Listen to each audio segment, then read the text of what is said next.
ปีไต2098นี้ปีก็ศาสตร์366ทุติยเดือน8รองเลยมา8ค่ำปีคริสต์2024เดือนออกัสเลยมา8วันตามดีจองอุมุนธรรมโฮมสาปิงตังยันเขาต่อเขาเลยมาเปิดปีปังตราอุมุนธรรมโฮมสาเขาดัง10วันว่าจะไหนเละวันที่มื้อไหนวันที่7มื้อไหนของมื้อสุก็เฮาหาไปฮอดราเฮาไปทำรานั้นเฮาอันกันส่งในเมตตาถึงวันนี้สัตว์ว่าตั้งสิ่งตั้งหลายโฮมกันกำนึงก่อนว่าจะไหนเจอมาทำราตั้งบ่ดังสิ่งอันกันทำดีๆต้องเอาว่าจนหลังเขาจะบอกน้องเอวกับเขาขึ้นพรมกันส่งเมตตาซ้อมกันกว่า3ปองเนี่ยเมตตาไว้วางกุคนนาเอากังละตามปีนเมตตาไว้วางกุคนนาเอากังละตามปีน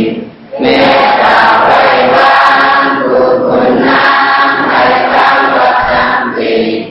เมตตาไว้วางกุคนนาเอากังละตามปีนเมตตาใส่เฮาอมหำเฮาให้เศร้าลดดีขินเมตตาใส่เฮาอมหำเฮาให้เศร้าลดดีขินเมตตาใส่เฮาอมหำเฮาให้เศร้าลดดีขินเมตตาใส่เฮาอมหำเฮา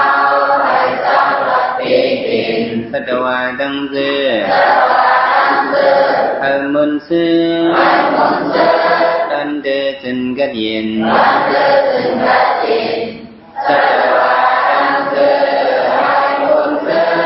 đan đê chân gắt yên sát hoa đan đê hai môn sư đan đê chân gắt yên sát hoa đan đê hai môn sư đan đê chân gắt yên sao đà na đăng sư hai môn sư đan đê tình cách diện sa đà na đan đê hai môn sư đan đê tình cách diện sa đà na đan đê hai môn sư đan đê tình cách diện sa đà na đan đê hai môn sư đan đê tình cách diện vi a vi sa đăng sư hai môn sư đan đê tình cách diện vi a vi sa đăng sư hai môn sư đan đê tình cách diện vi a vi sa đăng sư hai môn sư đan đê tình cách diện vi a vi sa đăng sư hai môn sư đan đê tình cách diện phân sừng yin maเมตตาตราเฮาหาหับกันยินเพิ่นส่งยินมาเมตตาตราเฮาหาหับกันยินเพิ่นส่งยินมาเมตตาตราเฮาหาหับกันยินเพิ่นส่งยินมาเมตตาตราเฮาหาหับกันยินไว้สีส่งนะครับอมิตายกซื้อมาถมตราตั้งตั้งสิ่งโยกิสังขารเขาผมไปโยกิก้นใจหรือก้นใจซื้อมาถมตราเขาสิ่งสมาคือนั่งไข่กดสิเลถมตรากว่านี่ก็นั่งไข่กดได้ถมตรากว่าได้ยุโยกิเขาผมไปโยกิยิงเขาซื้อมาถมตราได้ก็นั่งคุบเขาให้ถมตรากว่าเพราะว่าคนมาในคอยพูดเลยเสียมว่าขึ้นใส่ไหวลมสีถมตรากว่าได้ยุมันในเขาสอนเขาที่ขึ้นมาสืบพอตรามังกราเนี่ยเมื่อว่าเขาพอเยาวกับอัตตสมาปณิติสาเนี่ยเยาวกับมันได้ขึ้นมาปาหุสิเซนซาเซปินซาวินิโยซาสุสกิโตสุภาสิตาสยาวาสาอิตัมมังกละมุตตมันเนี่ยกลามังกราอันเมื่อไม่เนี่ยไม่เจ็ดเนี่ยปาหุสิเซนซาลงลุยตั้งผู้นำตั้งหันกวางนั้นว่ามีตั้งผู้นำตั้งหันกวางในก็พระเป็นสวะเป็นมังกลาลีเปิงหนึ่งยาวเนี่ยเจ้าหนังว่าคนที่เขามาทำมังกลาในมีหลายป้ามาทำพระเป็นสาวหนึ่งก็ว่าเป็นหนึ่งเมียวก็ว่ามันงำกันแหละพวกเมียนตีนึง ทำกว่าเมนตีนึงไหนก็บอกเรื่องไหนเขากลุ่มเทียงกันมาเลยมา12 ปีเอาค่ะว่าพี่เขาหาคือมังกรายเทียงกันมาเนี่ยเลยมาหลายปี12 ปีอันเลยเป็นมังกรลีเดเต้ไหน2 เผยหูไรก็บอกเรื่องนั้นคนที่สังมาถามพระเป็นเจ้ามังกรตลาดวันนั้นแคนดอเจ้าห่อบันไดโลกะคงกลางลงสัมปมีพรดีอย่างมากาทรงสิกันไหนมาห่อบันพระเป็นเจ้ามาห่อบันว่าเหมือนในเด็กเอาเส้นเส้นซาเนี่ยดูเลยมีตั้งหูนำตั้งหันกว้างวะที่ไหนมีอย่างก็เพราะว่ามีตั้งหูนำตั้งหันกว้างเนี่ยอันไหนเลยว่าเป็นมังกรเลี้ยวตาเลี้ยงหูเลี้ยงเอาจงเลยว่าตำหนักอันพระเป็นเจ้าห่อว่าเพราะมีตั้งหูนำตั้งหันกว้างในเป็นมังกรเลี้ยวเนี่ยจงตะเกาเขาเจอมาถมตราในจงทับคำคนในเมืองต่างยันต่างหมดต่างเสียงจงเตะทับคำคนเมืองมันต่างหมดต่างเสียงจงเตะเทียงไหลที่อเมริกันญี่ปุ่นอังกฤษจงเตะเทียงไหลเขาก็คนในกำผาทั้งหมดต่างเสียงในเพิ่มก็อ่อนกันหาตั้งหูจงอ่อนกันหาหูจะเมื่อเรียกเมื่อเลี้ยงเกิดมาในก็ดูในมีตั้งหูกำเดียวป้อมมีตั้งหูในจังพิษวะป้อมมีตั้งหูในจังเป็นจังพิษลูกอ่อนเล็กเจมือมันอยู่ในต้องเมมันนั่นในก็มันก็ยินเสียงอุบเสียงลัดเมมันลาต่อปืนในก็ว่าจะไหนลูกอ่อนในเพราะว่าเกิดมาไหนก็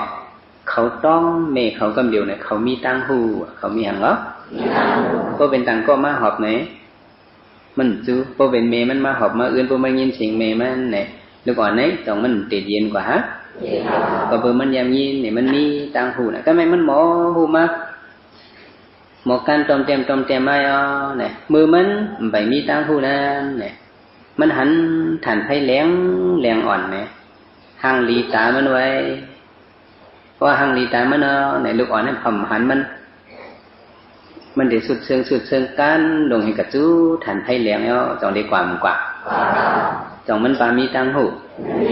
มันใบมีตังหูก็ว่ามันมีตังหูมันถังเป็นอีสังในก่อนลูกอ่อนเนี่ยเขากับหันสังก็เขาวักเสือชบเขาดีๆก็จองสามแสบลูกอ่อนเนี่ยเป็นเรื่องนั้นเนาะกับหันฐานไฟแรงถังมาเป็นหมักอมเจือหมักอมหวานในก็ผู้กะมันเด็กกับยิบเพราะมันยิบในเสียงให้จองเดนแหลมวิทก็มันใบมีตังหูแล้วมันกับยิบเนาะแต่เพราะมันหูกว่าให้ปอกเนี่ยเนี่ยมิวเนี่ยอันเลี้ยงเนี่ยมันไรก็เนี่ยนะก็ไม่เจอขันไฟเลี้ยงเสียได้เขาเอาพระราชเด็กเลี้ยงอ่อนวุดปันมันไหนจ่องเดยิบนั่นเจอมันว่า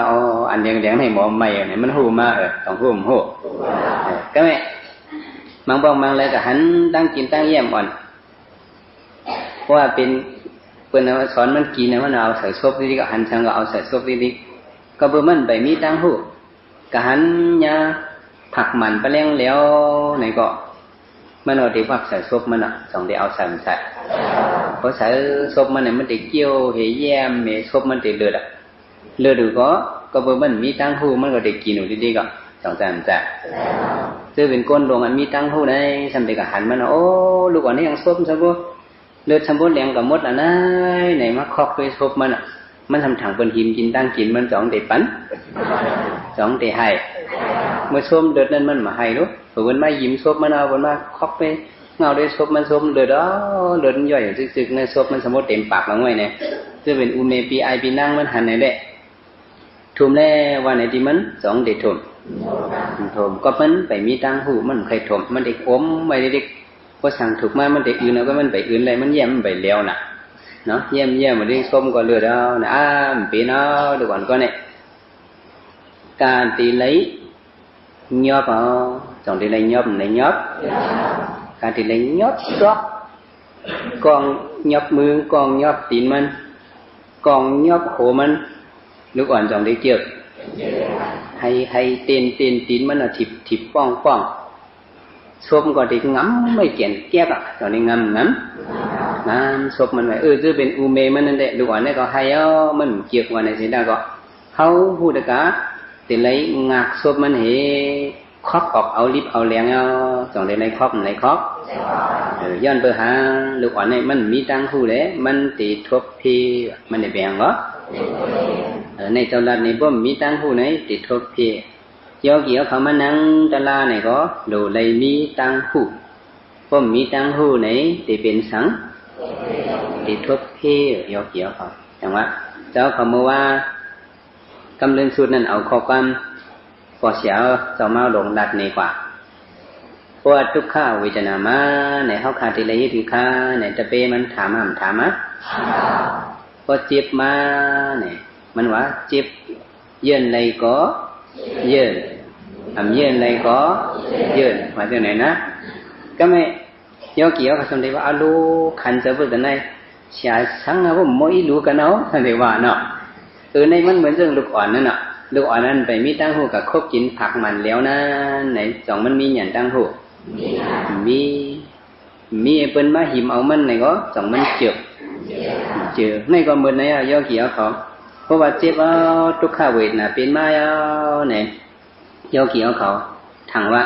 มันทุกข้าวเดียวไหนอันทุกข้าเวทน่ะเป็นมาไหนเด้ห้องเจ็บเขาสมัยเจ็บหางไหนเขาสมัยพื้นนี่อยู่เมาตัวเมาเจอสองสามจัดเพราะเหตุนั้นเนี่ยมันตียาวสังขารมันตียาวเขาตีนานปวด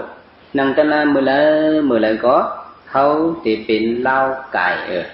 ตีเป็นทางก็พวกกลุ่มเจ็บมากกลุ่มเพื่อนเจ็บมากกลุ่มเพื่อนนั้นสองตีเป็นเล่าไก่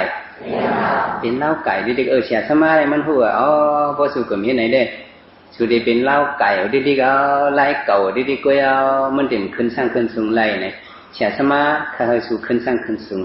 เพราะฉะนั้นให้เนี่ยมันเจ็บมาแต่ไรก็เขาคัดเจอเยอะโดย1 ชั่วโมง2 ชั่วโมง2 ชั่วโมงเหลือๆเนี่ยคัดเจอเยอะโดยอันไหนเปิดอ่ำห้องว่าอาจารย์กีฬามันท่านนุยกะคาตูคาเจอเนี่ยมันเจอเนี่ยก็เพราะฉะนั้นเสียสมาเนี่ยเด็มันหูไว้ทาป้มหูไว้ทาเนี่ยมาเฮ็ดเสียโยเกี่ยวเขาจองเต็มได้พอเขาก็มันก็เหมือนไหนอ่ะมันก็เฮ็ดมากันตราแต่เมื่ออายุมันเลย14 ขวบนั่นมามันก็หูที่ป่องมันตัวนาฬิกนาลายว่าตัวก่อมป่องใจถึงที่มามังตัวเมื่อแล้วก็มังยาหังไหนมังยาหมักเกาะดีๆก่อนข้ามไว้มังหมักเกาะลีหมักกังก้าหมักมูสันผ้ามัดขำไว้ดีๆกว่าตีนังไหนนะปอกแล้วก่อมหายสิปอกพลายเป็นโดยคำเพราะว่าสัพพิธรรมะอนัตตาสัพพิสิงขารนิสาในเฮียงในสัมจีบไว้อยู่ดีๆผมหายปองไงมันสื่อลายมันก็ได้ยืนด้วยต่อมันสัมปหายเนี่ยพอเสียอุลาช่วยเนี่ยมันก็คัดเจออยากด้วยอันเก่ามันสัมมาเนี่ยพวกจำเดลีมาเนี่ยอีสังมันสังไก่มาอันยาเก่าเนื้อเจอเลยสังตินนอกเลยสังไก่มาถ้าอันยาเก่าเนื้อตัวอะไรสัมเป็นหางเนี่ยเป็นเจอเฮาเป็นหางก็แต่เฮานั่งให้ไปกันถึงก็เคยพายน้อยสมัยตัวไหนบ่ได้ลูกปันเนี่ยอริยพวกเขาต้องได้ลูกนั่งเนี่ยก็เคยพายลงบ่ลูกก่อนอริยพวกนี้ทำได้ลูกมันก็ว่าก็มาลูกเป็นเงี้ยพายลงได้ก็ได้เยือนอะไรพายน้อยได้เยือนด้วยก่อนเยือนช่ำเยือนอะไรพายน้อยเนี่ยเยือนอะไรเมื่อใครปล่อยก็ครูมันดังมันมีอยู่ปล่อยให้ออกเลยละหังมาจากไหนเนี่ยนะกำขำยาอริยพวกเขาเนี่ยมันก็ปล่อยมันออกไปมาจิบเผื่อว่าแดกก็มันปวดวัดอยู่กำสมมติขึ้นใครพายน้อยแทงเนาะใครออกก็ไปมันออกแล้วเนี่ยออกแทงเนี่ยมันก็ว่ามันก็มังเนี่ยพายน้อยตั้งกว่าลายปอกไหนตั้งกว่า2 ปอกไหนมั้งวะว่ารถมากอกเนี่ยก็อยู่ด้วยขึ้นเนี่ยจังเอาแตกแล้วกว่าไปละเนาะข้าวยามมันยื่นกันนั่นไหนครึ่งกว่ากาคือไหน31 นาทีวะ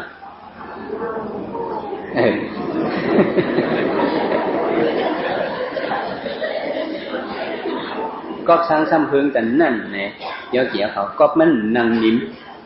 สองมันนั่งนิ่มมันทำให้ยังไงมันสำหรับเฮ็ดหม่องโขอ่ะมาเนาะในตั้งหูน่ะบ่มีตั้งหูในเขาเฮ็ดกันตราก็มันติดญาตั้งผิดตรงนี้ย่ำเนี่ยอันนั้นหลัก1 อิฐ1 ออดนั่นอันไหนมันนั่นไหลตราที่เขาเนี่ยก็เพราะฉะนั้นตัวมันครบเลยมันจังว่าสุขัดจะเลยยืนไหลก็ยืนไหลก็ยืน ต้องใจมันใจในเขาหลุมมีอย่างตั้งหูก็มีอย่างตั้งหูตรงไหนเขามาให้การตลาดไหนเด้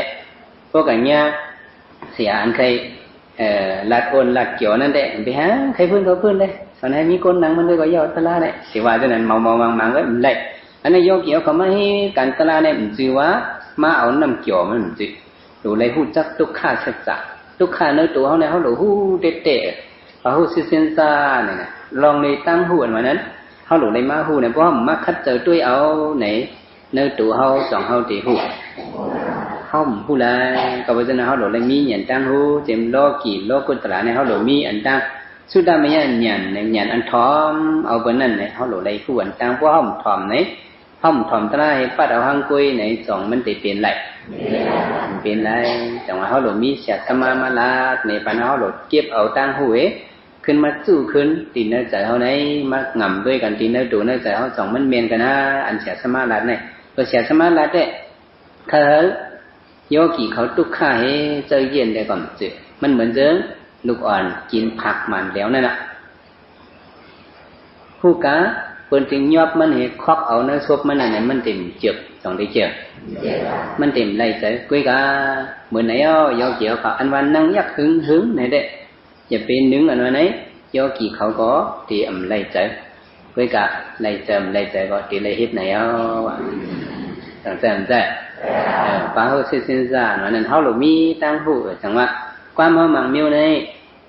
ว่าไว้จังหือไหนหูไว้ไหนลีเสียไว้หูต่างใจหูไว้ในสองมันพิษพี่ลองล้อกี่เที่ยวล้อกุตระเที่ยวว่าหูไว้ในเด็กเขาตกลื่นมาสองตกลื่นเนอะอันหูนั่นเนี่ยตกลื่นว่าคนมีอย่างตั้งหูวันนั้นมันตื่นตกลื่นเปล่าเนี่ยต่างว่าปลาเป็นจังว่าป้าเขาเส้นซ่าเนี่ยต่างว่าเขาหลุดเลยมีอย่างตั้งหูหลุดเลยทอมน้ำหลุดเลยยินน้ำพระพุทธสุตตะอันว่านั้นหลุดเลยมีป้อมมีพระพุทธสุตตะไหนอันเป็นมังกรเปิดได้มาเป็ดมาเหรียญเท่าเนี่ยก็เพราะเขาหูไว้ไหนต้องได้ยาขันมันทำยาต้องได้ซุ่มซุ่มเพราะหูไว้ในซุ่มมาอยู่นึกจ้องก็มังบอกยังจังซุ่มต้องซุ่มมังบอก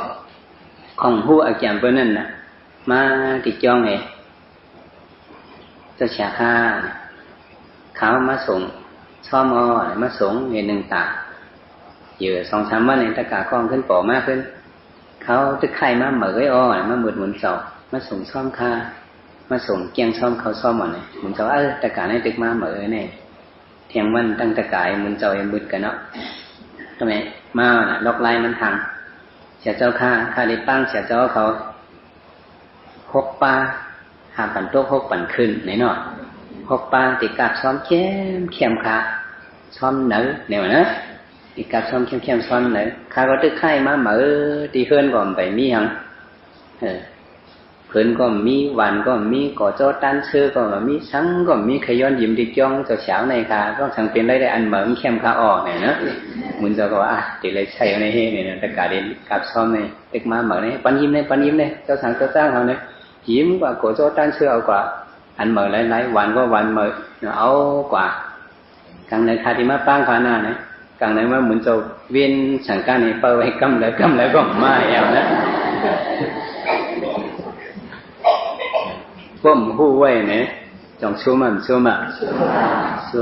เขากล้าใครในก็เหมือนนั่นแหละเพราะหูคันกุนคันโคเนี่ยเพราะห้องทอมอันเป็นลาตรงนั้นเขาเงาคันกุนเมื่อในเป็นหือตั้งว่าห้องหูไว้ทาเนี่ยซุ่มต้องซุ่มเมื่อเจ้าเขาอยู่ดีอย่างสวยนั่นเนี่ยเป็นเนื้อหวานใช่ไหมพร้อมข่าวเงาปืนข่าวเมาน่ะเหมือน25 เหมือน3 คัน 5เหมือน7 คัน 5มันตายได้เอาไหนไม่ปืนกึดไปแล้วนะก็ไม่เตือนตั้งหัวตั้งทำใจกดเดี๋ยวทำเน็ตกับชื่อเนื้อกัดนี่นะก็พูดได้ทำขายนะก็ไม่กดเนื้อเวียงในเป็นหูมดอ่ะอันอยู่ดีวันนอกเขาทำเฮ็ดปล่อยพลาเนี่ยปล่อยพลาตองโตเนี่ยมีไผ่จันน้องเนี่ยเขาทำทอมข่าวปล่อยก็ทำกืนหนำหู้ทอมข่าวนั่นน่ะเมื่อเขาลองกับ10 ก็มันก็จับอีดนั่นเนาะเขาก็ก้นนักเวียงจะในขี้เฮือป้าเงินจะในก็ชื่อโคดิปล่อยตองโตนั่น จะเป็นมันน้องเขาปะโอเขาจะไหนหัวมาขายทางว่าคนเอาเวงมันก็ชื่อเอาเป็นโมๆเดียวนะเขาก็เอาปล่อยปีในขายลีน่ะนี่ก็แบบผมเมื่อเผียวเพิ่นกลางคำเปิ้นใจเอาในจังเด่นน้ำตาตกอะไรนะแต่ว่าพ่อมหู้ในจ่องตกเลยนั่นตกเลยนะตกเลยแต่ว่าเขาหล่นลักแหลนแต่ว่าพ่อมีตั้งหู้นำตั้งหันกว้างในจังเดเป็นมังกรตาจังเดกว้างเนี่ยก้อนหนึ่งมันมีอย่างตั้งหู้มันเกิดย่อไหลมากว้างอัน2ตัวว่ะตัวใหญ่ตัวเล็กกว้างอันไหลตัวไปย่อไหลมากว้างอัน2ตัวทำไปตายแต่มาขายเนื้อกัดคนสามารถถามมูซื้อเพราะว่าขายกว้างตัวกระหือตัวหลงเนี่ยมันตัวใหญ่เองขาย2 ปากตัวอ่อนเนี่ยมันตัวเล็กขายปาก1เนี่ยว่ะเนาะตัวหลงนั่นกะหือตัวอ่อนนั่นกะหือ1 ปากแนวก็ไหมกวนกองทำใครลักลิงไหมกัดซื้อกะหือก็ตัวอ่อนเนี่ย1 ปากตัวหลงเนี่ย2 ปากเนี่ยปันก็ตัวอ่อนเนี่ยปาก1เนี่ยว่ะปันเงินปาก1เงี้ยเอากว่าตัวอ่อนนั่นน่ะก็ไม่เปิดกว่าเนี่ยก่อนซื้อปันกับปากเนี่ยเอากวางอ่อนกว่านั่นทำขึ้นปอกลงมากขึ้นว่ะพอเลี้ยงแอมจะให้เมื่อไกลฮับปันเอาปากนั่นน่ะเนาะนี่ว่ะกวางอ่อนเนี่ยก็1 ปากซื้อเจอเนี่ยถ้าที่เอาตัวอย่างนั้นก็เมื่อไกลฮับปันไว้ปากของเรานะกวางอ่อนเนี่ยมูซื้อขึ้นเอาขึ้นเองเป็น2 ปากนั่นน่ะขึ้นปันมากกวางลงเลยนะมูซื้อทำพ่อไม่เอากว่าเลยทำมาที่ไหนวะมันขายนั่น2เป็น1 ปากขึ้นเลยก็มีตั้งหูนั่นน่ะว่ามีตั้งหูไหนเป็นมาเหรียญก็มันเป็นอะไรเนาะขึ้นเอากวางมันขึ้นซื้อขึ้นมันขึ้นว่ะกวางตัวใน1 ปากคือน่ะเมื่อไกลจะตัดขันมันเจอเอาขึ้นกวางอ่อนได้ตั้งเมื่อไกลปันไว้ปากนี่เป็น2 ปากเอานะเอามาเป็นตัวลงเลยถ้าเอาตัวลงปากมันจะทำปันกว่านี่นะแล้วก็มีตั้งหูไหนได้ก็ยาเปิดเหรียญ2 เหรียญเหมือนคนอ่านเงินเนี่ยก็จะเนี่ย100,000ว่าจะไหนแหละเพราะห้ามสติด้วยเนี่ยเปิดหมดเหรียญเท่าเขาก็หลงคู่ไว้กูมิวเปิดมาอ่านเนี่ย100,000เนี่ยแหนบมันจะมีชิปแหนบเข้าไว้10,000เนี่ยเปิดอ่านในชิปแหนบเนี่ยคำพ้องเนี่ยเขาลังลิงจึงหืนแหนบตั้งอันเนื้อกลางเนี่ยเขาจันเขาโคตรไว้ตั้งเนื้อเขามามีเนี่ยเหอด้วยอะไรก็ได้มีนะอ่านด้วย1 2 3 4 5 6 7 8 9ในด้วยท่านให้เห็นไหมนะเขาก็ทำใจง่ายให้กันปั่นกับแทงบืนได้ก้อยผีเนาะจังก้อยมันก้อยเขาว่าจะในเขาหลงหู้อย่างว่าเปิ้นว่าจังหือเนี่ยตั้งหู้อันลีหมอนั่นมีว่ะจังมีตั้งหู้อันลีหมอนั่นมีเนี่ยก็ไม่กำพองตีว่าฉันจะว่าตั้งหู้อันลีหมอนั่นมีว่านั่นก็ไหนหมอหลักก็หลงหมอเอาดีกว่าเนาะหลงหมอว่ะหลงหมอหลงหมอหมอได้ลีหมออยู่กุ้ยกะลีเฮ็ดต้องใจมันได้หมอได้หลงหมอหลักก็อย่าไปเฮ็ดเพราะเขามีหยันผู้ลักในได้เขาได้สติน่ะก็ได้ออกกว่าเนี่ยพวกกับสติคัดซ้อเนี่ยผู้ลักจังเข้ามาเนี่ยนั่นเป็นหยันผู้ลักน่ะต้องใจมันได้ก็หลุดคัดซ้อเองกว่าเนี่ยเขาหลุดหูน่ะเนาะแต่พวกเขาก็มาตัวก็เฮือนกันในเนี่ยวางเฮือนกันในมันเป็นเนี่ยผู้ลักจังเข้าด้านในเนี่ยเขาหลุดสติให้เขาถูกดีไตไพ่เนี่ยก็ไตไว้ฉะนั้นผู้ลักจังเต็มมากนะว่าหยันผู้ลักนี่ก็โดนในหมออยู่คุยกะ2 เดลีเฮ็ดแต่ว่าตั้งหมออันลีหมอนั้นมีตั้งหมออันลีเฮ็ดแต่มีเนี่ยเราต้องไว้ตรงนี้เนาะถามว่าพระเป็นเจ้าเขาว่าพระผู้สิ้นซาเนี่ยเขาโดนในมีตั้งหูนำตั้งหันกว้างในเนื้อกำผาในทีเดียวก็เปิ้นอ่อนกันหาปิ่นหยาตั้งหู2 หาโดนในหูเพ้อเล่นๆไปโดนในท้อมด้วยข่าวเงาว่าด้วยกับปัญญามทีเดียวในเนี่ยมันเป็นกับปันทางไหนเป็นห้องวะกับปันอินเทอร์เน็ตกับปันทางก็อินเทอร์เน็ตเนี่ยมันเป็นแนวข่าวกำหาเนี่ยเป็นด้วยในกลุ่มอยู่ใต้คาหาลองสังมาปัญหาด้วยนั่นหาใต้ก็หานั่นหากาโคหากายใครเนี่ยก็หานั้นมุดคาหาปิญญาเนี่ยก็หานั้นตัวทีเดียวเป็นเอาอินเทอร์เน็ตนั่นเองผีเป็นจ้องให้คืนจ้องเนื้อนั่นเองไล่ป่วยกับก็มีใครไล่ป่วยไผ่แล้วไผ่คอมพิวเตอร์ไผ่อินจิเนียร์หลายชื่อหลายเมียวสอนเฮียเหล่านั้นกุ้ยเนี่ยแต่ว่ามันถึงมากับผ่านอินเทอร์เน็ตว่ะเนาะกับผ่านอีเมลว่ะเนี่ยเนาะ กับปานทางเขาแทงอันหนึ่งอีเมลเนี่ยเมื่อเขาได้หูจักอินเทอร์เน็ตเป็นคือค่าในยังได้โหลดเนกันได้แต่มันเป็นมันเมียนปฏิรูปเดซ่านั่นตีมันเมียนเละจังหวะตั้งขึ้นใหญ่เมืองเขาก็มันตกเต็มหรือเสียเปื่อนว่ากับสอนโดยเมืองเปื่อนนั่นนะเมืองเปื่อนนั่นเขาเงาเป็นสังอีนึงเนี่ยพวกใครหู้เนี่ยเป็นตุ้ยคุยด้วยดีเป็นหู้กำเดียวตุ้ยเนอะอินเทอร์เน็ตเป็นหู้กำเดียวตุ้ยเนอะข่าวอีเมลอันใดก็เขาส่งมานั่นเนี่ยหู้ไรซ้อมกำเดียวเนี่ยเมืองเขาเนี่ยอินเทอร์เน็ตเป็นคือในก็ไปหู้จักดีๆเนาะอีเมลเนี่ยเป็นคือก็หู้ตุ้ยเนอะอันไล่สายใต้เขาว่าได้เป็นส่งลิงก์ที่เดียวเนี่ยเป็นส่งอีเมลว่าเนี่ยเป็นอีเมลส่งเอาในว่าเนี่ยวันนี้นะใจมีเขาก็ส่งเนี่ยเนาะเป็นคืดกับเนี่ยไล่สายใต้กูเกี่ยววันเท่านั้นเราสมว่าเขาได้ขาดใจมาติเดียวไปคิงกี่เขาเลยเป็นใจส่งลิงก์อันนั้นอีเมลเนี่ยมันเป็นอิเล็กทริกเมลเนี่ยเป็นเอาให้ผ้าในใจเป็นส่งกว่าจอมพงเนี่ยตัวลิงก์นี่ขึ้นกับออกที่คอมพิวเตอร์นั่นน่ะเขาบอกว่าจังหือว่ามันขึ้นกับออกกระปุนหมดอ่ะนั่นเขาดัง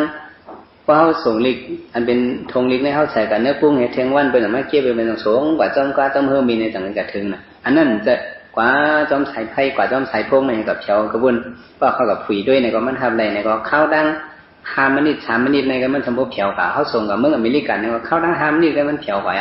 แต่มันเท่าแต่นั่นกว่าในบนส่งอีเมลในบนห้องว่าเลยก็บนส่งลิงก์ในบนเอาอีเมลส่งในผู้เกี่ยววันเท่าใดมันก็ว่าเขาจะการมาส่งค่าอีเมลเข้าได้เลยผู้เกี่ยววันเท่าได้เพราะว่าจะมาส่งนี่ก็มันจะอีเมลก็ส่งเสียๆเอามาได้ไงเนาะนี่เป็นไล่ส่งอีเมลไต้กันนี่เนาะใจเมลก็ส่งอ่ะผู้เกี่ยวนั่นแหละมันจะว่าเอาต่างเมลก็ส่งนี่มันจะจังว่าพระผู้ซื่อสัตย์สิในเนี่ยเขาหลุดเลยมีอย่างตั้งผู้ว่าเขามีตั้งหูในเขาเฮ็ดสังในก็มันติผิดง่ายเขาติตกถึงเบิร์นจังติตกถึงตกถึงอย่าไปให้เขาในตกถึงนั่นในปีญาอันอัมลีมอนั้นมีปีญาอันอัมลีเฮ็ดแต่ก็มีอยู่ในเขาถูกป้องแต่ว่าเขามีอย่างตั้งหูจังไหนในมันจังติเจียวเยาตัวการเขาก็มันได้อ่องก็เบอร์หังอ่องก็เบอร์เขาหูเพราะว่าเขาหูเฮ็ดไหนตั้งผิดมันพอมีสองเดมีมีอันห้องหูนั่นเนาะมันตั้งผิดเหมือนเจ้าเจ้าว่ามันไก่ลูกอ่อนนั่นน่ะก็เบอร์มันหูว่าอันไหนเลี้ยอันไหนจ้ามันหูไหนมันก็ยิบก่อนไผ่แหลงเนี่ยก็เดือดมือมันก็เอากินผักมันแล้วเนี่ยก็ติดโจกซบมันติดเข่าคอมันติดเป็นเข็นปุ่นตามมันเนี่ยยันเบอร์จะไหนสุก็เขาว่าเข้ามาเฮ็ดการวิปัสสนาตราเนี่ยในก็โดมีหยันตั้งหูว่ามีหยันตั้งหูไหนสองเขาที่หมอเฮ็ดพระหูสิสินสาในมันน้ำหนักกว้างครั้งหนักแต่ได้หูใน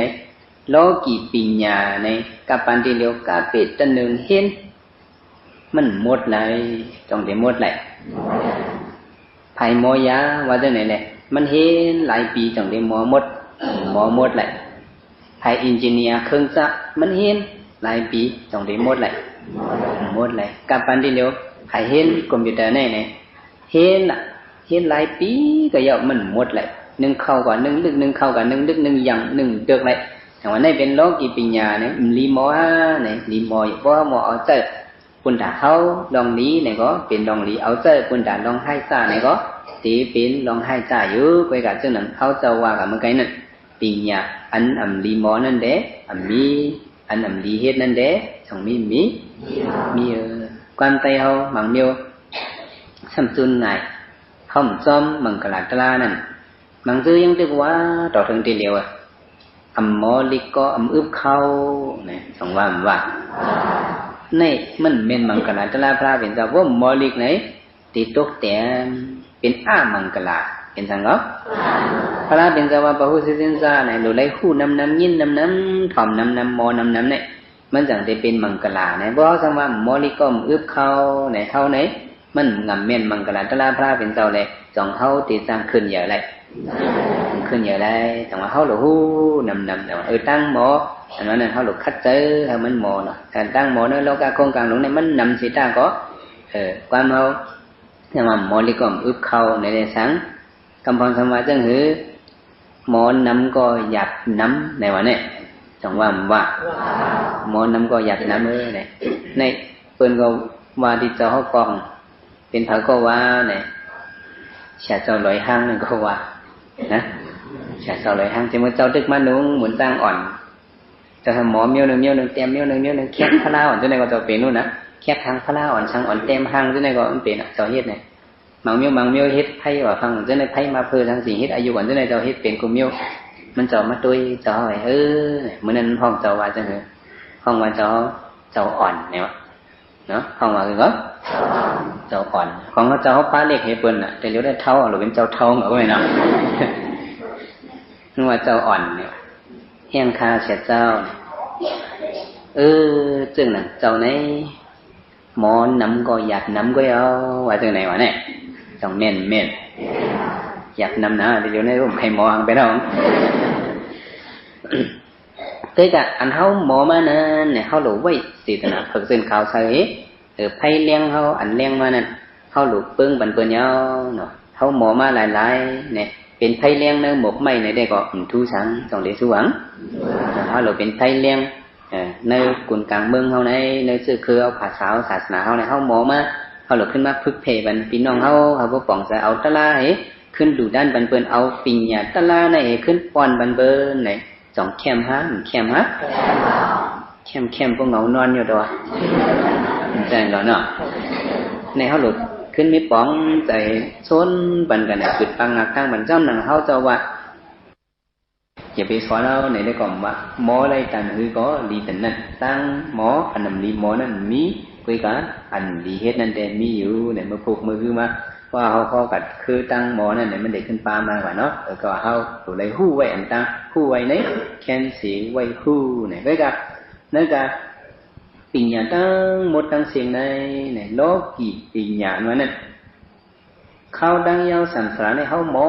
มาสัมสาก็มันยังยืนยาวเข้าถึงหนาแหละเจอสุกเขาฮะหมอเมียวหนึ่งก็เขาหมอมาเขาเคยหมอมากูเมียวเนี่ยก็ว่าอะไรคุยกันบางเมียวเนี่ยเขาลืมไปเดียว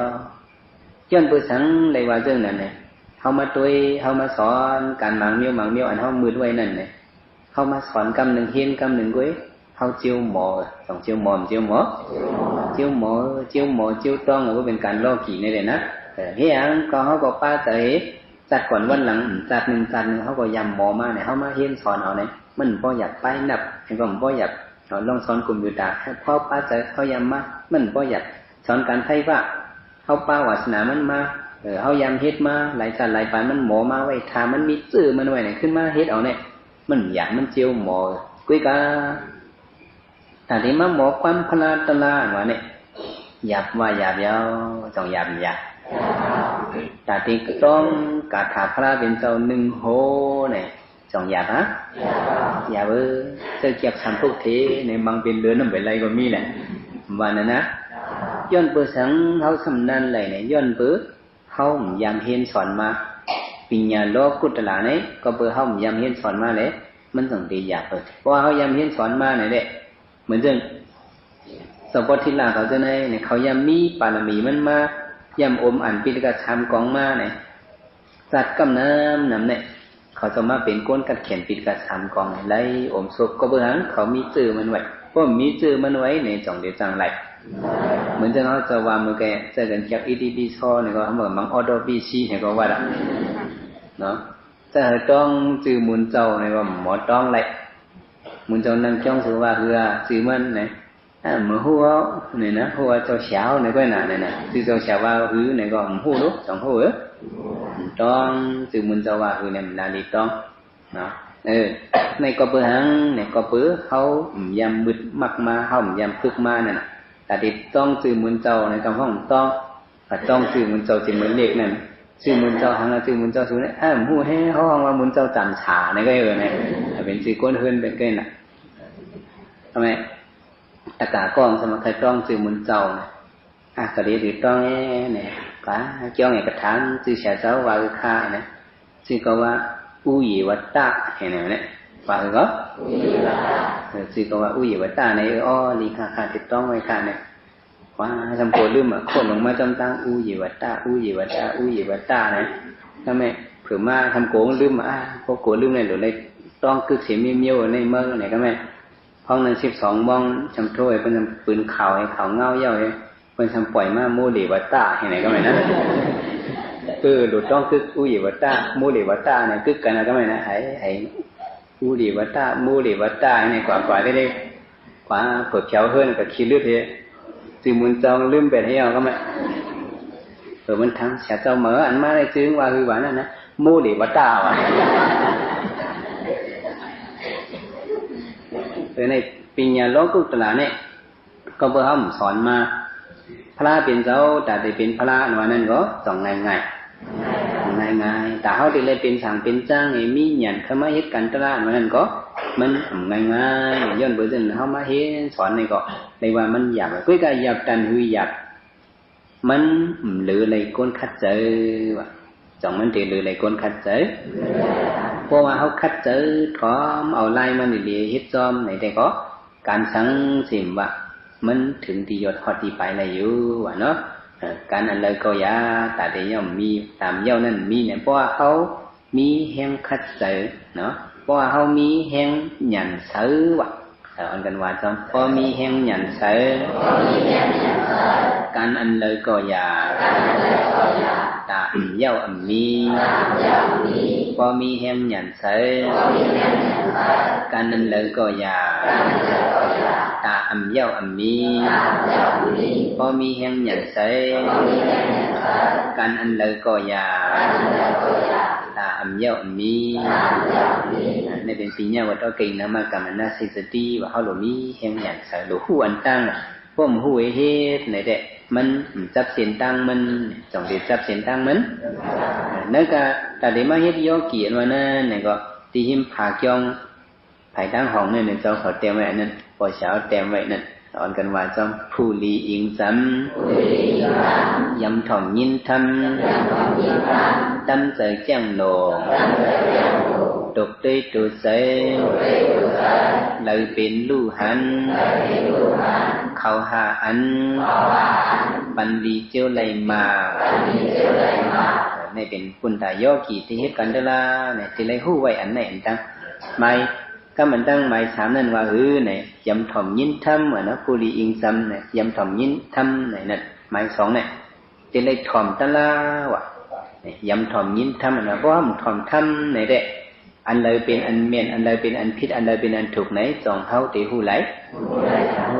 ก็เพราะฉะนั้นกำพองพวกกูเฮ็ดการวิปัสสนาตราใน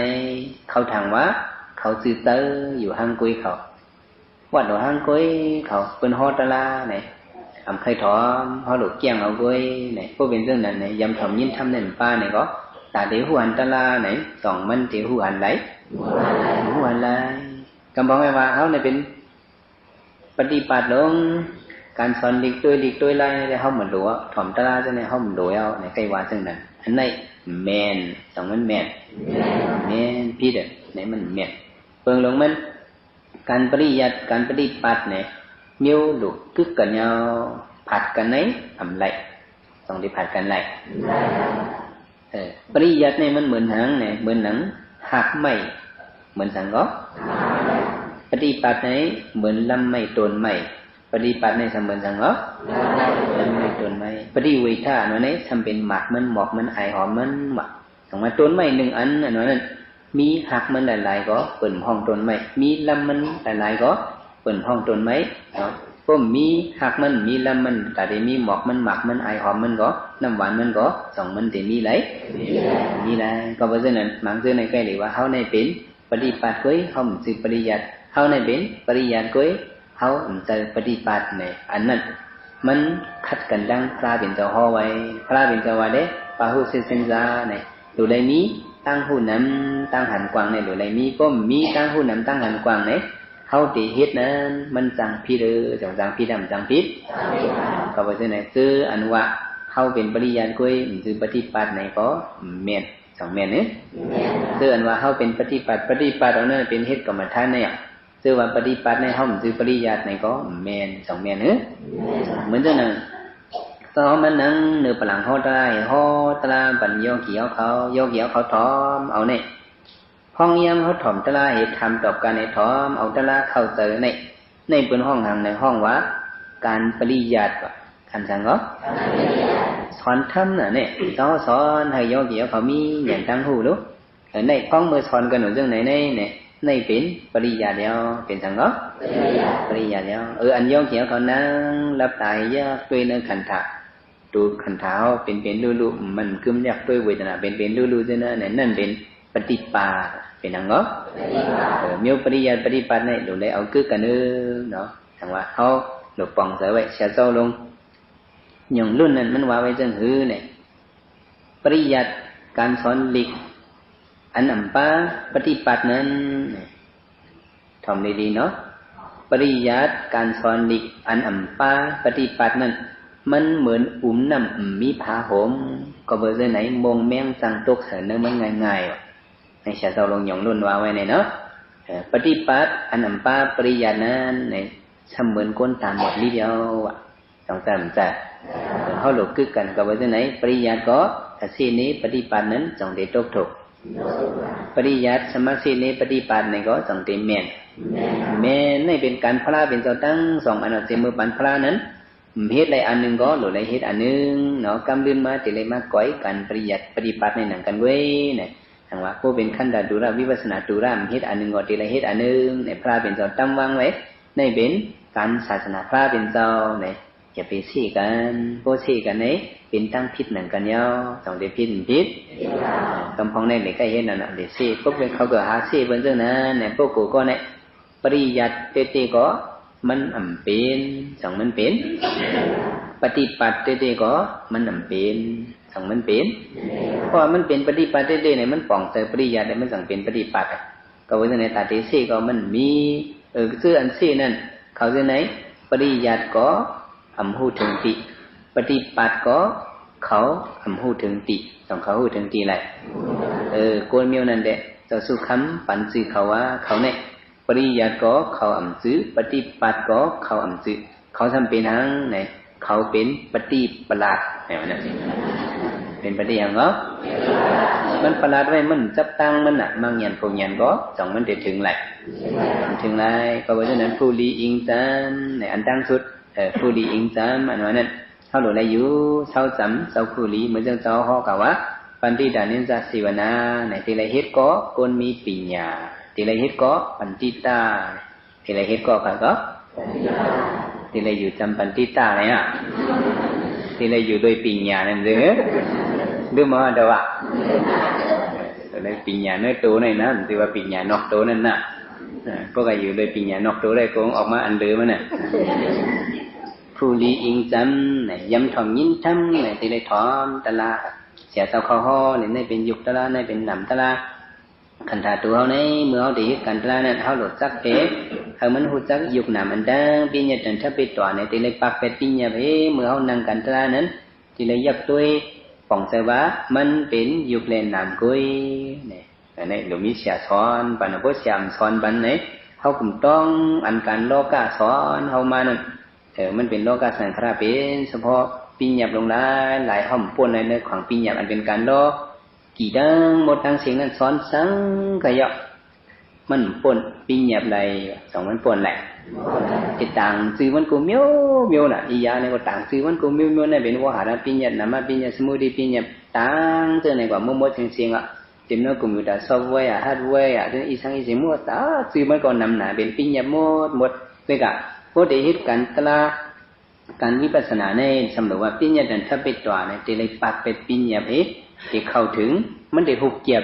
การตลาพระเป็นเจ้าในปัญญาอันไหนในปัญญาสูงเสียเปิ้นวะเนาะตั้งหูอันไหนเป็นตั้งหูสูงเสียเปิ้นเพราะเอามังกรว่าในก็อันยอกเกี่ยวกับมาให้การตลาวิปัสสนาในมังกรอันไหนตั้งหูอันไหนอย่างมากาสูงเสียเปิ้นตอนเกลือเสียเปิ้นเนาะวะการโลกีจนได้เขาเฮ็ดมานำเนี่ยเนาะก็มันสุดเสียงไหลย้อนเปื่อหังพระเป็นเจ้าวะการมิ้วนั้นเฮ็ดนั่นเลยก็ไล่วะต่อพระเป็นเจ้าเนี่ยก็มันเจ้าก็หมอมากูมิ้วปัญญาเนี่ยเสียมือมันเจ้าเป็นหน่อรองเจ้านั่นเนี่ยเขาขึ้นมาวนด้วยเอากลับปันทีเดียวมาวนด้วยในย่ำขึ้นมือปันหน่อรองเจ้าเป็นหมอจังเล็กอ่อนจัดหนึ่งนั่นหมอจังเล็กอ่อนจัดนั่นเนี่ยในวันเขาเนี่ยเขาเป็นหมอจังเล็กเขเล็กเขามีหลังเฮิรนเฮงหนึ่งเนี่ยเขเล็กคล้ายเนี่ยหนอกคำราเป็นจอมันก็มาเป็นลูกหมอจังเล็กมันก็มาเขเนี่ยเข็นเล็กเนี่ยมันเฮ็ดอย่างไรเฮ็ดเข็มว่ะ เห็นเหรอเข็มแหลมแหลมอ่อนเนี่ยเดี๋ยวก็กระทำขายเพื่อนจังเล็กว่ะชำเฮ็ดเข็มนี่จังหวะใครมันเพื่อนจังเล็กเนี่ยจังเล็กอ่อนกันโขมมันไอ้นี่บ่มปักนัวว่าขายเข็มตัวห่อเป็นจังเล็กว่าจะไหนวะนี่เนาะเพิ่นหมอเฮ็ดว่าห้างกล้วยบ่าห้างกล้วยมันว่ะเข็มหมอเฮ็ดว่าห้างบ่าห้างมันเฮ็ดจังเล็กเข็มในเฮ็ดเอาห้างกล้วยบ่าห้างกล้วยมันเฮ็ดเข็มตัดที่โซนไหมเนี่ยหนังไหนเมื่อทำเฮ็ดเข็มเนี่ยเฮ็ดเข็มเนี่ยมาขายบันซื้อเอาจะได้เนี่ยบ่มปักคออยู่ไอ้นี่เนี่ยมันก็ซื้อเนี่ยหาขายเฮือนกว่าเขาเงามันเขียวกว่าที่ปูเกเขาว่าไอ้ไม่อย่างน่ะเมื่อใจเนี่ยอ๋อขายเข็มเขาเนี่ยอ๋อเนี่ยเข็มเมื่อนั้นมันมีน้ำกัดเจืองหือเนี่ยอ๋อแม่นเนาะอันปูเกียวว่านั่นข้าใครเน้เข็มข้าในมันมีน้ำกัดเจืองหือเนี่ยข้าใครเน้ในเลยข้าสั่งทำขายอ๋อเปิ้นก็ทำซื้อข้าเปิ้นผมกลมเริ่มข้าว่าเป็นข้าเป็นไอ้ปักล้อเนี่ยว่าเนี่ยข้าใครเน้ปิญญาข้าเนี่ยว่ามีปูเกียวเนี่ยอ๋อ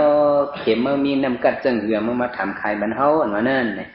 อ๋อหากคนเมืองโบเดไหลหูนั่นห้องมาโมมดคาแลเนี่ยห้องมาคนในวันเขานั่นนี่เข็มขาเนี่ยเล็กๆอ่อนกุ้ยเนี่ยคือว่ามันมาผุยเข็มมันนั่นเนี่ยแต่ออกมามีเนื้อมันแทงเหลี่ยมอ่ะอ๋อนี่เป็นเข็มมันใบเจอเนี่ยขึ้นผุยแทงกั้มแต่ออกมาในตั้นจิตกั้มอ่ะเนาะมันเป็นไว้จิตจันอ่ะเข็มมันเจ้านั่นเสือหลอดได้ขึ้นไปเสียนั่นไหมมันเฮ็ดไล่กัดแขนด่านถือว่าปิญญามันนั่นนะแต่มันได้เป็นปานครึ่งจักกัดแขนนั่นเนาะเหมือนเรื่องเจ็บปันเขาเฮ็ดเข็มนั่นปลายเข็มว่านั่นเขาก็เตรียมไว้ดีเขาเจ็บปันนั่นนะมันแค่เหมือนเจ้านั้นว่าแค่ไหนจันออกมาได้ผุยโกนนั่นขึ้นจันออกมาแทงเส้นผุยโกนจันออกมาแทงเส้นตั้นเจ็ดกำว่ะเข็มเนี่ยจะเรียกด่านคือไหนกำลื่นเนี่ยมีแต่เส้นคนโหไว้ว่ะเข็มมันน่ะมีแต่นึงเหรอเนี่ยเป็นโลกีปิญญาเนาะคันปลาเป็นเจ้ามันกัดมากูเมียวว่ะมีแต่เช่นคนโหไว้เฮ็ดเขียวมันมีแต่ไหนก็ลาเนี่ยอ๋ออันไหนข่าวเป็นอันย้ำมันว่ะครูมันก็ทำมีอยู่แต่ที่สวนไม้ก็ป้ายอยู่ก็ไม่ห้องจังเล็กเขาอันมีที่เฮิรนปู่เก๋นั่นเอามาเต็มสู่อันหนึ่งเนี่ยเต็มหนาถึงไม่เอามาเต็มเล็กลงเลยเต็มไม่ฮะเต็มเล็กฮะเต็มเล็กลงอันเป็นม้อนให้เป็นต่อยตั้งหรือมันนั่นนะเต็มลงนั่นเอาไม้หนอกข้ามบ้านเป็นจะเอาไปเข็มมันตั้งไว้ให้ไหนเอาค้อนจอกนั้นมาต่อยเข็มมันนั่นทำเอาก๊อกน้ำในตุ้งไว้เตยเต็มนั่นก๊อกใส่น้ำในตุ้งไว้เอาเข็มมันจะปักไว้ในเต็มเล็กนั่นอีกนี่ก็เอาค้อนจอกนั่นต่อยแห้งๆตากในเล็กมันนั่นป่องผ่าให้เข้ากันนั่นน้ำเข็มนั่นทำจวมว่ะนี่ปิญญาหนอกคำพระเป็นเจ้าเนี่ยจงกัดแขนห้ามกัดแขนนะปิญญาเมียวเลยเนี่ยก็หมอว่านำเนี่ยเนาะพระเป็นเจ้าว่ะกุ้ยกามันหลอดตั้งเท่าหลอดตั้งตายว่ะสองหลอดแหละกำพองปิญญาคาหลอดเท่าในมีน่ะถ้าปันติเหลียวในจองมีกว่าลาเชียวกับอุบอับอุบอีเวนั่นจะไปให้เท่านี่นะจ้ากับอุบให้ใครให้มันหนุ่มในนั้นน่ะแล้วก็อุบมากำพองหนังย่าเนาะขึ้นกับมีปาดเป็นกันไหนขึ้นไม่เย็บขึ้นที่นี่น่ะเขาเคียงดึงไปเองทางว่ามันเท่าเนี่ยจองได้ไหลพระเป็นเจ้าพ่อมาปิญญาโลกีนวะเนี่ยมันลดตั้งเท่าตั้งตายอันนี้มันสุดเลยสิปอวะอันเก่าพระเป็นเจ้าแคมสร้างบารมีมา4 ใบเส้นกำผ่าในเด็กปิญญาในลดตั้งเท่าตั้งตายตั้งเกิดอ่อนกันเฮ็ดอันนี้เลยอันนี้อ่ะ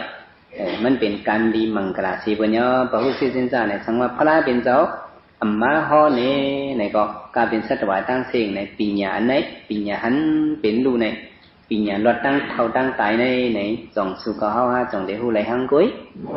แต่ว่าพระพุทธเจ้าเนี่ยเขาหลุดมีหยันหมอถอมอยู่ในว่าหมอถอมอันไหนเนี่ยก็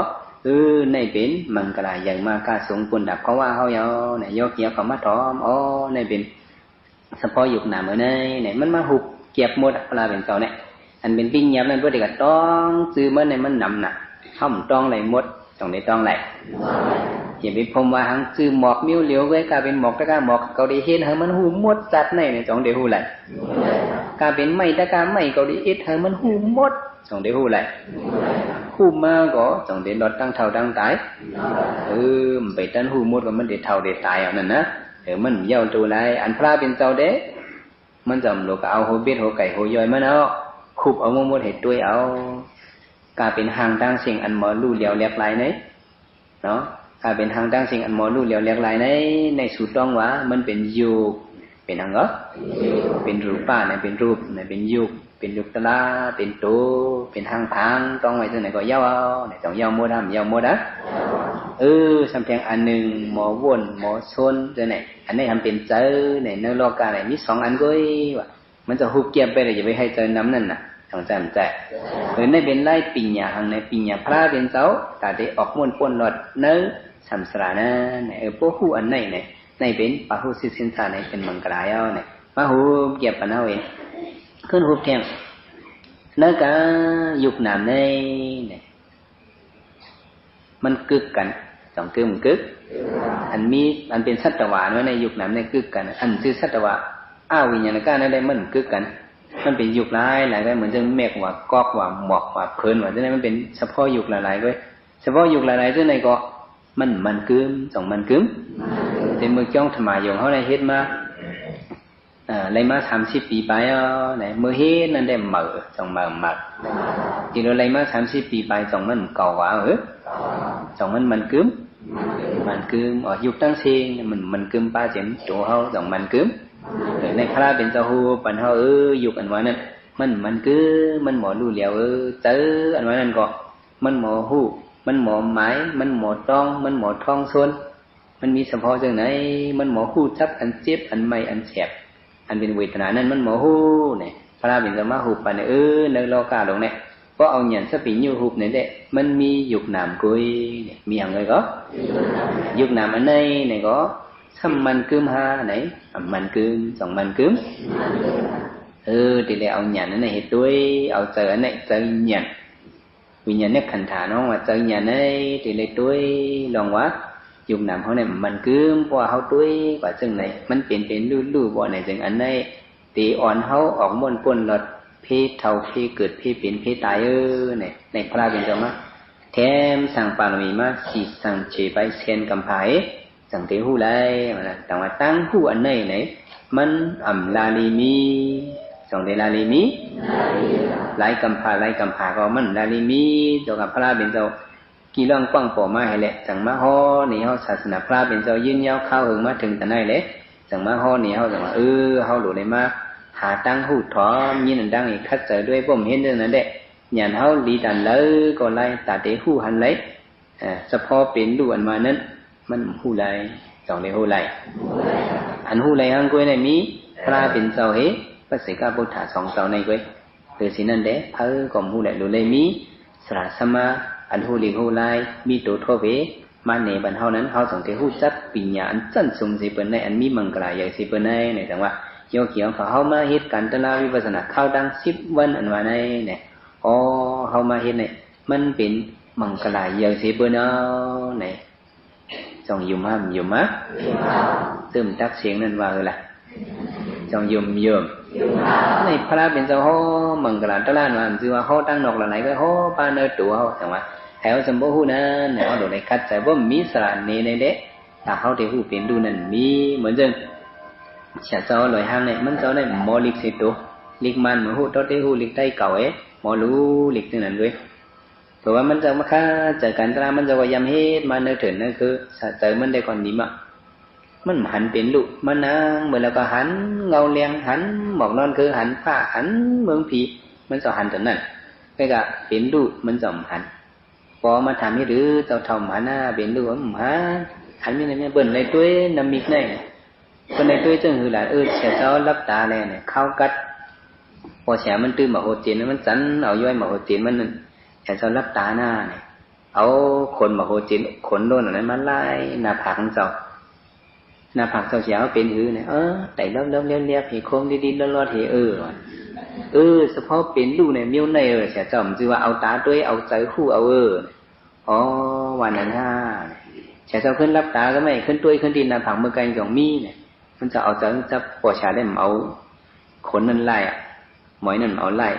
สองมันมีมีพอเนี่ยนั่นเอาเป็นดูมีดินหน้าผากก็ยาตีเกียมสองมีเนี่ยมีแต่เราเล็บนั่งมันมีจอมแขนนี่เนี่ยสองมีมีจอมผ่ามือสองมีจอมผ่าตีนสองมีถ้าเป็นนั่นเนี่ยบอกคำเนี่ยเจ้าตัวนั่นตัวไหนมันเจ้าตัวนั่นเนี่ยไรตะลากับคำนั้นตั้งไร3 วันกันมาให้กันตะลา แต่ชาลอยห้างในหยันไผ่นะอย่างมันนี่มันมาเขาตลาด10 วันเนี่ยอันดังผืนที่จ้องธรรมายงนั่นปีเฮงทำปักเท้าหาคู่นั่นนะมันจะมานั่ง3 วันเลยมันจะหันเป็นดูสุดการจะชาลอยห้างเนี่ยนั่นก็เปื่อหังก็เปื่อมีปะหุสิสินสาเนี่ยแฉสมามันนี่บ้านเอาในเป็นดูอันคมนิดทันพินบอลพรอ่อนเนื้อใจหนังในเป็นตลาเนี่ยคำว่าตาเด่นนี่บันไรอันในก็มันหยาบเต้จงหยาบตาเตหันก็หยาบจงหยาบยกเกี่ยวกับนางมังไปกูไล่กำพองกันใส่ด้วยก็ไปหันน่ะเนาะจังว่าจังใส่โยเขียวเขานางก็ยองให้ด้วยไว้แต่ว่าอะไรมา10 นาทีเท้าจำเป็นนอนมาต่างเล่นขาให้ด้วยอันชันเนื้อผาตีเนาะในเป็นเฉพาะเป็นดูเอาหยาดอันในแหละเป็นหยาดอันแห้งอย่างสิเปอร์ในอาคุสัวดังเสียงก็มันเต็มหมดไปเด็ดที่เอาเขาป้นพิสาติสาเปียที่มาแล้วเงินไล่ทั้งเสียงก็มันเต็มหมดไปเลยในเป็นโลกีปีหยานั่นแหละถ้าเต็มหมดมันไพ่เงินไล่เนาะนั้นมันมีเนาะก็เป็นในสุขภาวะมันในป่าหูสินสาในลองเลยปีหยาตั้งหมออันโดเลยหู้นำหันนำยินนำนั่นในโดเลยถอมให้เพื่อกำซ้อมก่อนเลยก็อะไรเจ้าเป็นมังกรสืบพัฒน์มันนี้เจ้าทบญาตราคือตราเมียดตราเสร็จตรามันคันไว้เสกรรมเลยตาเนาะกุศลมีดีนายมีแหล่มีน้ำเข้าคาจาตกาในทางปามีมาไรแสนกำพาตั้งสิ่งตั้งลงในเต็มปีเต็มตาเต็มสักเต็มก้นเวียสัจวาในสัจวาลีอนันตสัจวาลีตั้งสิ่งแก้มตอองค์ต้นสาธุอนุโมทนาได้กรรมผู้เสือชุดสิ่งเป็นกันสิ่งเป็นเสกัญจิกาโน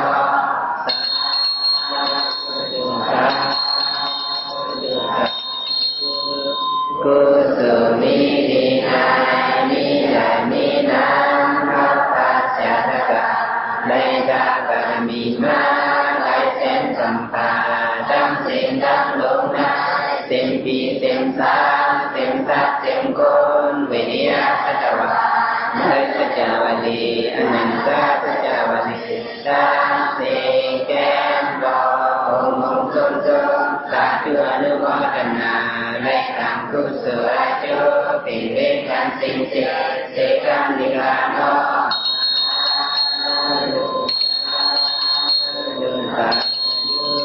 กุศลมีดีนายมีใหญ่มีน้ำเข้าปัจจตกะได้ดาบารมีมาได้แสนกำพาตั้งสิ่งตั้งลงใน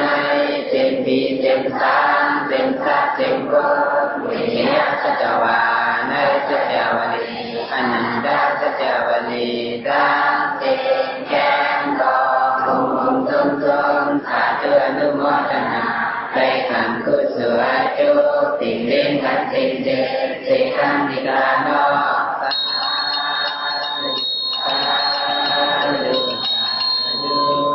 ตานาเมียสีลาเมียภาวนาเมียเขาเก่าตาตั้งสิ่งตั้งโลอย่าโดนโดหายพิมหำไหลคนหิมหำไหลสัจวาหิมหำไหลย่อมปากฟังไว้ได้มาโอแลเอาคาดอดดาวมอเทียบเชียงสาอัมนาจักนิพพานาติกาเย็นเสกัญญิกาโนสาธุสาธุ